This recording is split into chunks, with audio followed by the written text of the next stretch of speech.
Hey guys, welcome back to the channel. This is going to be my review of Oppenheimer. I know I'm like a couple weeks late on this one, but I was finally able to get some free time, start catching up on some of the movies that I missed the past few weeks. I've been trying to avoid all types of reviews going into this movie because I wanted to go in with an open mind and come up with my own thoughts and conclusion without kind of being tainted by anyone else's thoughts. So what did I think of Oppenheimer, Christopher Nolan's newest film? Well, I'll tell you what, he had a very low bar to hit because I did not like his last movie, Tenet. And personally, I think Christopher Nolan has really been hit and miss for me over the past several years. Stuff like Interstellar, I enjoyed half of that movie, where I really enjoyed Dunkirk, but Tenet was another movie that just kind of fell flat. So he was kind of like hit and miss for the past few years. But I'm happy to say I feel like Christopher Nolan is back. Like his drive is back. This dude is firing on all cylinders. No pun intended, but Oppenheimer blew me away. The movie ran a little bit long. I feel like the movie definitely could have been like 15-20 minutes shorter, but at the same time I feel like I didn't want anything cut out. Like, it was a long movie, but I felt like everything was necessary. The one thing that just constantly baffled me each and every time was the large list of fantastic actors and actresses in this movie. I mean, you have Cillian Murphy and Robert Downey Jr., which I feel kind of steal the show. Like, the movie is basically centered around those two actors, and each one of them just kills it. And I can't wait to see what's going to happen the closer we get to Oscar season, because I'm really interested to see how many nominations this movie is going to get and how well it's going to be received within the voting audience. But I really enjoyed all the actors. I mean, there was actors in here that showed up that I haven't seen in years, like Josh Hartnett. Like, I have not seen this dude in years. Like, what the heck is this guy been doing?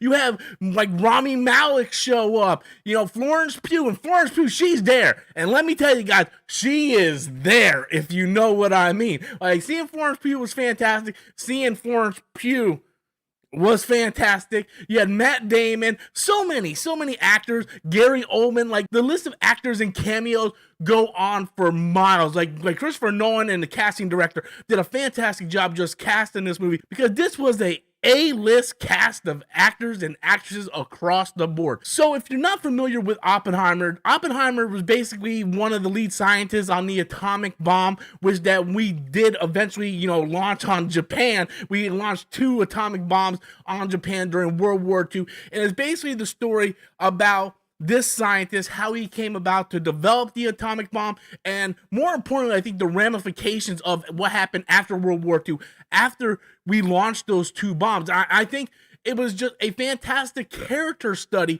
about not only the science that goes in to creating these weapons of horrible mass destruction, but also the politics and a lot of the shady stuff that goes on behind it. We get a kind of a deep dive on Oppenheimer himself and really the guilt that he felt creating these weapons of mass destruction, how they were used, and really the future of all mankind. And the ending of this movie just blew me away. Like, the ending of the movie just absolutely blew me away. It took so many twists and turns. I mean, they were even setting up and winking at certain events in our history, like the John F. Kennedy assassination, and how this could possibly play a role into that. That is still something that we discuss still in our American history. So there's just a lot of things that we vaguely heard about, and Christopher Nolan really kind of just deep dives into the whole situation involving World War II with the Nazis, with Japan, and of course the creation of the atomic bomb going into the hydrogen bomb,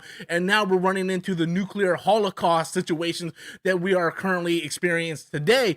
And the last line of this movie just gave me all types of goosebumps.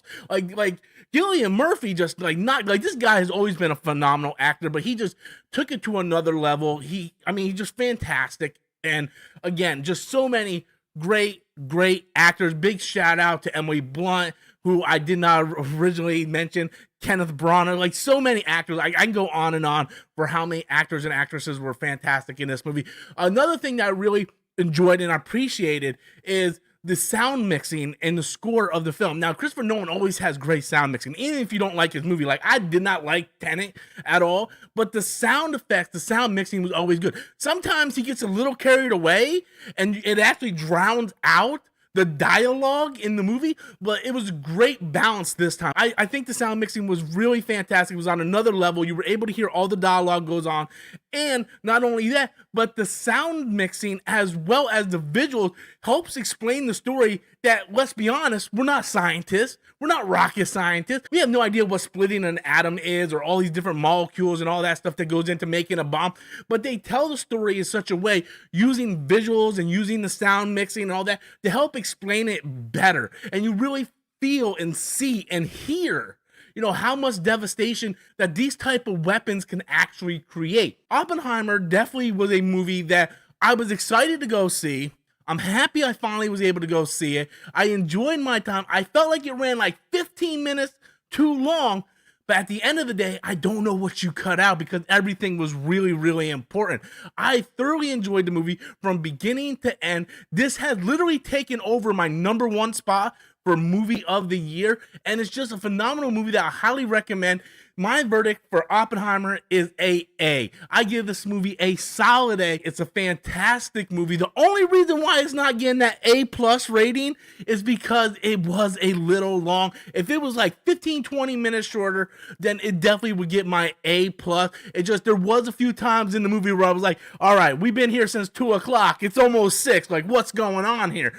But other than that, phenomenal movie, great actors, great acting, great script, sound mixing, fantastic cinematography. There's really nothing to complain here, guys, other than the length of the movie, and you're either in it to win it or it's not your thing. I enjoyed it. It gets an A. Definitely one of the best movies, if not the best movie of 2023. But I want to know what you guys think. Leave your comments in the comment box below. Smash that like and subscribe button. Until next time, as always, I'm Robert Storms, and that's my opinion.